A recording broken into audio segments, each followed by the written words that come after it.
isagoo aan cidina ogeyn ayuu taleefan gacmeed si qarsoodi ah ugu riday jeebka awowgiis. balse markii awowgii la aasay, wiilka oo aad u tabay awgiis ayaa fariin qoraal ah u diray. wuxuu moodayay inaan jawaab laga soo celin doonin, balse maalintii xigtay arrin yaab leh ayaa dhacday.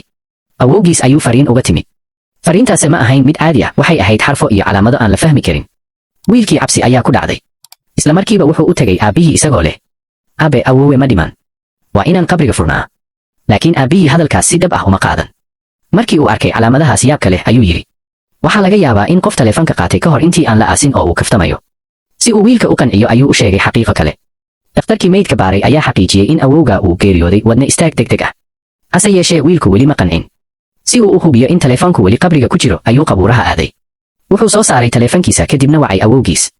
wax yar kadib waxaa ka soo yeertay codkii taleefanka awowgiis oo ka imaanaya qabriga dhexdiisa. wiilkii argagax ayuu dib uga booday. maxaa dhacay? ma awowgiis baa nool? mise qof kale ayaa halkaas ku jira? wuxuu isku dayay inuu naftiisa dejiyo isagoo isleh, waxaa laga yaabaa in haakar uu jabsaday taleefanka awowe oo uu dadka ku ciyaarayo. kadib noloshiisii si caadi ah ayay ku soo noqotay, dhacdadiina wuu iska iloobay.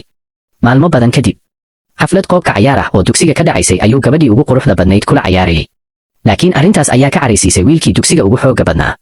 isagoo xanaaqsan ayuu wiilka qoorta ka qabtay, bannaanka ula baxay, kadibna si xun u garaacay.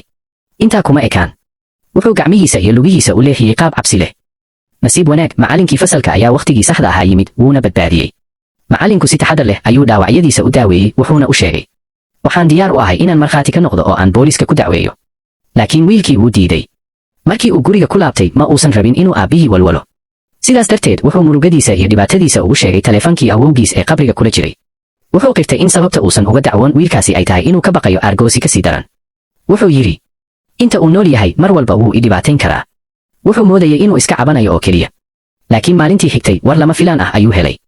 wiilkii isaga garaacay wuu dhintay. markuu warkuu maqlay ma uusan rumaysan. isagoo yaaban ayuu goobta u orday. markuu halkaas gaaray wuxuu arkay booliiska oo meydka qaadaya. wax walba waxay u muuqdeen xaqiiqo. laakiin markii uu arkay qoyskiisa oo ooyaya ma dareemin farxaddii aargoosiga.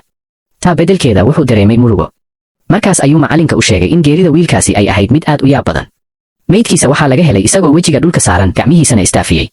isla qaabkii uu isaga u jirdilay. dadkii oo dhan waxay aaminsanayeen inuu si shil ah u dhintay. laakiin wiilka keliya ayaa ogaa arrinkaas. in geeridaas laga yaabo inay xiriir la leedahay arrinka awowgiis. habeenkaas ayuu mar kale wacay awowgiis. wuxuu yidhi, awowe, runtii ma aanan rabin inuu dhinto. haddii arrintan aad adigu ku lug leedahay, fadlan gidaarka 3 jeer garaac. markuu hadalkaas dhammeeyey ayuu taleefanka dhigay. wuxuuna si aamusnaan ah u sugayay jawaab. laakiin si lama filaan ah, taleefankiisii ayaa soo dhacay. qofka soo wacayana wuxuu ahaa awowgiis. la soco qaybta labaad si aysan ku dhaafin qaybta xigta. xaqiiji in cinwaankeenna Hal Abuur Films uu follow ku yahay.